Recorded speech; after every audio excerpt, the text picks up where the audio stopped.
बारिश का महीना चालू होने वाला है। गुड़हल के पौधे में कई प्रकार की बीमारियां लगती हैं, कई सारी परेशानियां होती हैं, जिसमें रेगुलर परेशानी जो है मिलीबग एफिड की रहती है। यहाँ पर आप मेरे पौधे में देख सकते हैं, आपको मिलीबग का अटैक दिखाई दे रहा होगा। कली बनी हुई है और ये जो कली है, ये कली में फ्लावर का कलर दिखने लगा है, इसलिए ये ब्लूम हो जाएगी। लेकिन जो इस तरीके की छोटी छोटी सी कलियां रहती हैं, इन कलियों को मिलीबग बहुत तेजी से खराब कर देते हैं। तो इस टाइम पर जिसने भी गुड़हल के पौधे लगा रखे होंगे अपने गार्डन में, उनके अगर 4-6 पौधे होंगे तो उसमें 2 पौधे जरूर इस तरीके की समस्या से ग्रसित होंगे। हेलो फ्रेंड, मैं सविता ग्रीन गार्डन गुजरात से। गुड़हल एक हार्डी परमानेंट फ्लावरिंग प्लांट होता है, जो कि गर्मी में और बारिश में बहुत अच्छे से ब्लूम करता है, स्पेशली देसी वैरायटी के गुड़हल के प्लांट। जो प्लांट लवर रहते हैं वो प्लांट को इसीलिए लगाते हैं जिससे कि हमको ढेर सारे फूल मिल पाए, हमारे गार्डन में रंग बिरंगे गुड़हल के फूल खिल पाए। पौधे तो हम अपने गार्डन में लगा लेते हैं, लेकिन उनकी पूरी देखभाल नहीं हो पाती है, या हम ये ऐसा बोलें कि हमको उनकी पूरी जानकारी नहीं होती है, जिससे कि हमको ये सब समस्याओं का सामना करना पड़ता है। जैसे कि आपको मैं दिखा रही हूँ, मिलीबग लगे हुए हैं। आज मैं आपके साथ में घरेलू और जो है मार्केट का दोनों ही उपाय आपके साथ में शेयर करूंगी। आपको जो भी अच्छा लगे आप उसको यूज करिएगा, आपके गार्डन से मिलीबग जरूर ही हट जाएंगे। अब वैसे तो मिलीबग हटाने के लिए मार्केट में आपको तरह तरह के पेस्टिसाइड मिल जाएंगे, लेकिन वो काफी कॉस्टली भी रहते हैं। और जहाँ गर्मियां पड़ती रहती हैं, वहां पर अगर आप ऐसे केमिकल पेस्टिसाइड का यूज करते हैं तो आपके प्लांट की पत्तियां भी जो है डैमेज हो जाती हैं। जो पेस्टिसाइड हम यूज करते हैं उसकी क्वांटिटी अगर थोड़ी सी भी ज्यादा हो जाती है तो प्लांट हमारा एकदम से डेड ही हो जाता है। तो मैं आपके साथ में बिल्कुल घरेलू नुस्खा शेयर करूंगी और मार्केट का भी बताऊंगी। दोनों में से जो भी अच्छा लगे आप उसको जरूर यूज करिएगा। अब सबसे पहले तो हम ये जानेंगे कि मिलीबग जब हमारे गार्डन में या हमारे पौधे में लगने वाले रहते हैं तो उसके क्या साइन रहते हैं। तो सबसे पहला साइन आपको यहाँ नीचे दिखाई दे रहा होगा, चींटियां दिखाई दे रही हैं। मिलीबग जहां भी अटैक करती हैं उसके पहले चींटियों का अटैक होता है। तो अगर चींटियां आपको अगर दिखाई दे रही हैं गुड़हल के पौधे में स्पेशली, तो आप समझ लीजिए कि आपके पौधे में मिलीबग का अटैक होने वाला है। मिलीबग और चींटियां एक दूसरे को बहुत ज्यादा अट्रैक्ट करती हैं, जिसके कारण जो है आप देख सकते हैं जो कली बनी हुई है इसका पूरा ही रस मिलीबग चूस लेंगे और उसके बाद में ये कली एकदम से पीली होकर झड़ जाएगी। तो ऐसी कंडीशन में आपको इसमें पेस्टिसाइड का यूज करना है। लेकिन पेस्टिसाइड का यूज करने के पहले अगर आपके पौधे में स्टार्टिंग स्टेज है, जैसे कि यहाँ पर आपको कली में लगी हुई मिलीबग दिखाई दे रहे हैं, अगर बस पूरे प्लांट में इतने ही मिलीबग लगे हुए हैं तो इसको आप जो है तेजी से प्रेशर से अगर पाइप से इस पे पानी डालेंगे तो ये जो है मिलीबग झड़ जाएंगे और उसके बाद में पौधे को उसको उसकी जगह पर रख देना है। मतलब कि जब मिलीबग झड़ाना है तो किसी ओपन स्पेस में रखना है, जिससे कि जमीन पर ये मिलीबग गिर जाएं। गमले की मिट्टी में मिलीबग नहीं गिरने चाहिए, नहीं तो वह फिर से जो है अपना घर बना लेंगे। एक सिंपल नुस्खा तो यही है कि आप इसको पानी से हटा सकते हैं। दूसरा नुस्खा है कि पत्ती से जो है इसको आप झड़ा सकते हैं। अब जो इसका तीसरा तरीका है वो आपको मैं करके दिखाऊंगी। तीसरे नुस्खे के लिए आपको करना क्या है कि बहुत ज्यादा मेहनत नहीं करना है, आपको एज इट इज ये जो ब्रांच है इसको यहीं से कट कर देना है।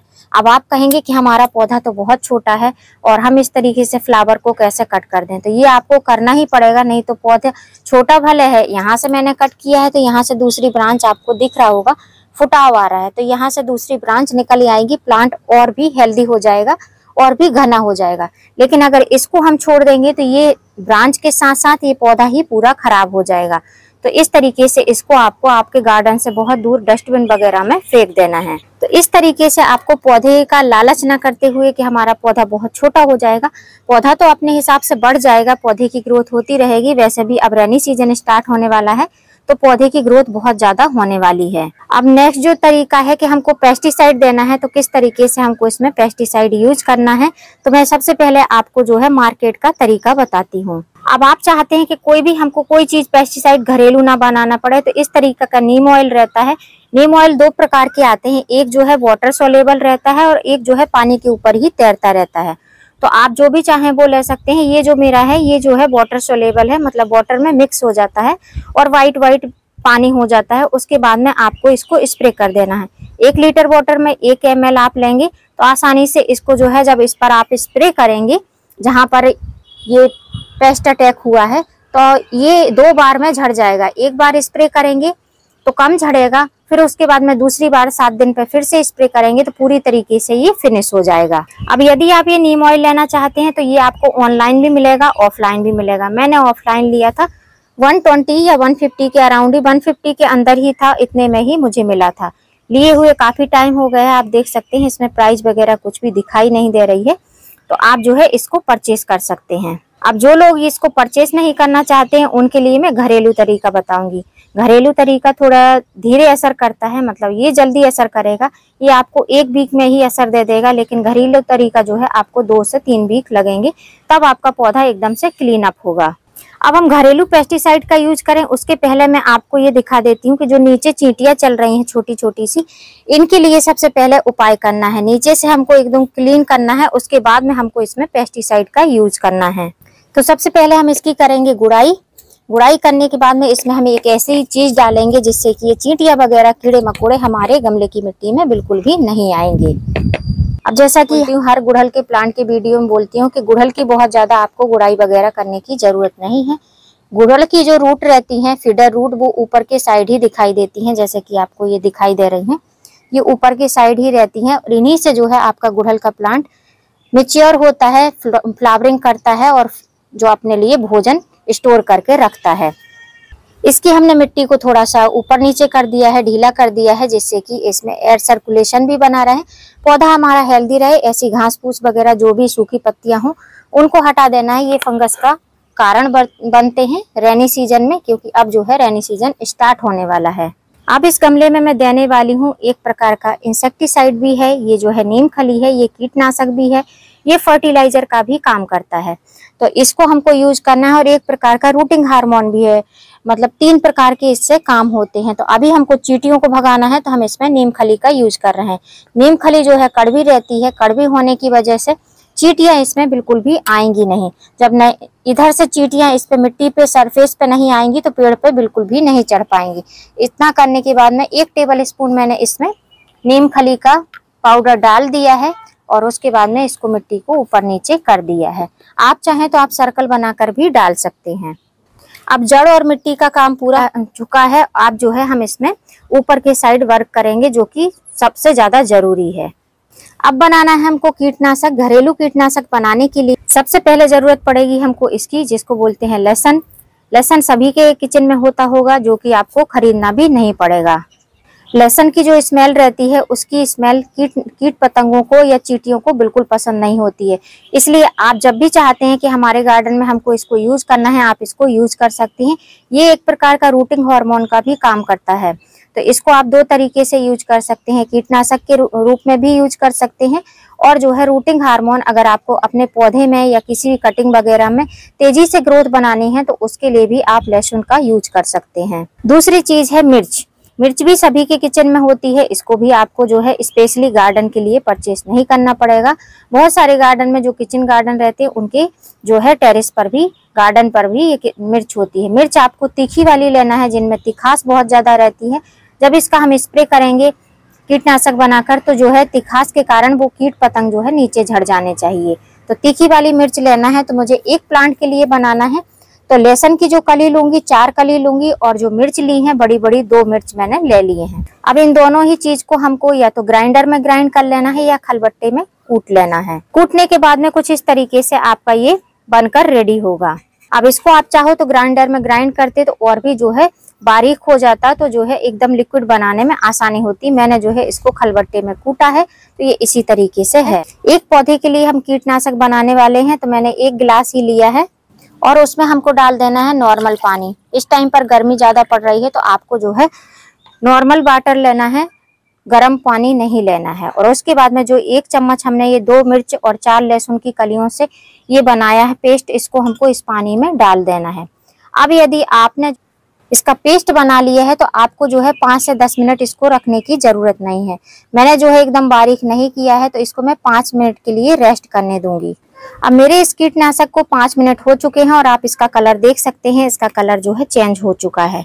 तो इस तरीके से इसका कलर बनकर रेडी हुआ है। उसके बाद में अगर आप इसकी स्मेल महसूस करेंगे तो ये काफी ज्यादा स्ट्रॉन्ग स्मेल है, जिसमें मिर्ची और लहसुन दोनों का ही फ्रेग्रेंस आ रहा है। अब यदि तीसरी चीज इसमें आप डालना चाहते हैं, आप कुकिंग ऑयल डाल सकते हैं, जिसमें नारियल का तेल है या आपका कोई भी सनफ्लावर का ऑयल है, पीनट कुकिंग ऑयल है, कोई भी कुकिंग ऑयल आप इसमें 2 से 4 बूंद डाल सकते हैं। मैं जो है इसमें ये जो मेरे पास में नीम ऑयल है, मैं इसकी 2 से 3 बूंद इसमें डालने वाली हूँ। इस तरीके से इसको लेकर और 2-3 बूंद हमको इसमें डाल देना है। तो 3 से 4 बूंद मैंने जो है इसमें इसकी डाल दी हैं। अब ये नीम ऑयल क्या काम करेगा कि जो हमने ये पेस्टिसाइड बनाया है, इसमें ये नीम ऑयल डालने से ये होगा कि ये जो है हमारे जहां पर ये मिलीबग लगे हुए हैं वहां पर चिपक जाएगा और ये मिलीबग यहीं के यहीं मर जाएंगे, झड़ जाएंगे, लेकिन ये ऑयल जो है नहीं झड़ेगा, जिससे कि दोबारा ये हमारे प्लांट पर अटैक नहीं कर पाएंगे। अब यहाँ पर आप देख सकते हैं मैंने जो 4 बूंद नीम ऑयल डाला था वो देखिए पानी में अच्छी तरीके से मिक्स हो गया है।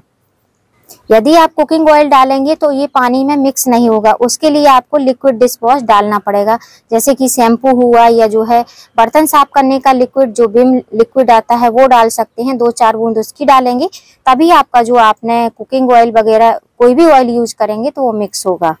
अब जो हमने ये कीटनाशक बनाया है, इस कीटनाशक को हम एज इट इज ऐसे नहीं दे सकते हैं, क्योंकि हमारा स्प्रे बोतल खराब हो जाएगा। तो इसको हमको छानना है। इसको छानने के लिए हम एक और खाली गिलास लेंगे और एक छन्नी लेंगे। छन्नी की मदद से या कपड़े की मदद से आपको इसको छान लेना है और इस तरीके से इसको निकाल लेना है। अब ये जो निकला हुआ आपको ये दिख रहा है, इसको आप एक बार और यूज कर सकते हैं, लेकिन जैसे मैंने तुरंत इसको यूज किया है इंस्टेंट, आप इसको 4-6 घंटे के लिए इसमें रखेंगे, तब जाके इसमें इसकी फ्रेग्रेंस आएगी। या फिर आप जो इसके जो ये पील्स बचे हैं, इनको आप जो है अपने किचन वेस्ट में भी डाल सकते हैं। अब यदि आप डालना चाहते हैं तो इसमें थोड़ी मात्रा में और भी पानी ऐड कर सकते हैं। ये आपकी चॉइस पर डिपेंड करता है कि आपको क्या करना है। अगर आपको काफी स्ट्रॉन्ग रखना है तो आपने जितना बनाया उतना कर सकते हैं, या आप चाहते हैं तो इसमें थोड़ा सा और पानी ऐड कर सकते हैं। अब हमारा कीटनाशक छनकर रेडी हो गया है। इसको हमको भरना है स्प्रे बॉटल में। स्प्रे बॉटल में कीटनाशक को भर लिया है। जैसे कि मैंने कम बनाया है तो इतना ही बना है कीटनाशक। उसके बाद में अब स्प्रे बॉटल से हमको तेजी से इस पे स्प्रे करना है, जिससे कि जितने भी कीट पतंग हैं ये जो है धीमे धीमे से झड़ने लगे। तो पत्तियों को, टहनियों को इस तरीके से पकड़ के आप देख सकते हैं ये कितनी तेजी से अगर इन पे अगर हम स्प्रे करते हैं तो ये बहुत आसानी से मिलीबग जो है नीचे झड़ जाते हैं। इसलिए अगर जैसे मैंने 1 गिलास 1.5 गिलास के करीब ही कीटनाशक बनाया है एक पौधे के लिए, अगर आपके पास में ज्यादा पौधे हैं तो आप ज्यादा भी बना सकते हैं। तो अभी आप देख सकते हैं ब्रांच एकदम से क्लीन हो गई है। जो कली बनी हुई थी वो एकदम से क्लीन हो गई है। ऐसे ये वाली कली है, इस पे भी मिलीबग लगे हुए हैं, तो इस पे भी हम इसी तरीके से तेजी से स्प्रे करेंगे और इनको हम हटाएंगे। ये देखिए ऐसे स्प्रे करने से ये बिल्कुल ही हट जाती है और इसकी झरास जो है मिर्ची और लहसुन की मेरी नाक में भी जा रही है। तो ये देखिए ये अभी इधर पे लगे हुए हैं, तो बहुत अच्छे से साफ करना है, एकदम क्लीन कर देना है। बारीक बारीक से आपको पाउडर की तरह दिखाई देंगे। इनको आपको इस तरीके से हटा देना है और पत्तियों पे भी आपको साइड साइड में, नीचे के साइड में क्लीन करना है। उसके बाद में पौधे की जितनी भी ब्रांच है सभी पर आपको स्प्रे कर देना है, जिससे कहीं से भी जो है चींटियां या मिलीबग आपके पौधे पर अटैक ना कर पाए। जो हमने ब्रांच काटी थी वहां भी हमको इस जो है स्प्रे कर देना है। एक ये इसकी मेन ब्रांच है, इस पे ऊपर से टिप के ऊपर से हमको इस पे साबरिंग करना है इस पेस्टिसाइड को, जिससे कि नीचे तक ये है पेस्टिसाइड जड़ों तक पहुंच जाए। और थोड़ा सा मिट्टी में भी इसको हमको स्प्रे कर देना है। अब आप देख पा रहे होंगे जितनी भी हमने साबरिंग करी है पेस्टिसाइड की, उसके बाद में कीट पतंग जो मिलीबग हैं इस तरीके से जमीन पर गिर पड़े हैं। अब जैसे जैसे धूप पड़ेगी और ये कीटनाशक इस पे असर करेगा, ये सारे ही मर जाएंगे। और हमारे गुड़हल प्लांट की सभी ब्रांच एकदम क्लीन हो गई हैं, कलियां एकदम से क्लीन हो गई हैं। अब इस पौधे को हमको कहीं भी छाया वाली जगह में नहीं रखना है, एज इट इज ऐसे ही रखना है, जिससे कि फिर से मिलीबग हमारे पौधे पर अटैक ना कर पाए। होता क्या है कि जब हम बाजू बाजू पौधे रखते हैं तो उनको शेड भी मिलता रहता है, जिसकी वजह से हमारे पौधे में मिलीबग वगैरह लगने लगते हैं। अब जिस तरीके से मैंने ऑर्गेनिक पेस्टिसाइड आपको बनाकर स्प्रे करके दिखाया है, इसको आप हफ्ते में एक बार यूज करिए। मतलब संडे संडे अगर आप यूज करते हैं तो एक संडे यूज करिए, फिर दूसरे संडे फिर इसको यूज करिए। और वाटरिंग से जो है, पानी से जो है साबरिंग हमेशा ही सुबह शाम करते रहिए पौधे में। तो यदि आप भी चाहते हैं गुड़हल के पौधे में कीट पतंग वगैरह ना लगे, तो जिस तरीके से मैंने पेस्टिसाइड बनाया है और यूज करके दिखाया है, वैसे आप भी कर सकते हैं, अपने पौधों को हेल्दी बना सकते हैं। अब मैंने आपके साथ में दोनों ही तरीके शेयर किए हैं, आपको जो भी अच्छा लगे वो आप यूज कर सकते हैं। उम्मीद करती हूँ फ्रेंड वीडियो हेल्पफुल रहा होगा। वीडियो यदि अच्छा लगा हो तो वीडियो को लाइक करना, चैनल पर न्यू हो तो चैनल को सब्सक्राइब करना बेल आइकन के साथ। फिर मिलूंगी किसी नई वीडियो में नए टॉपिक के साथ। तब तक के लिए हैप्पी गार्डनिंग।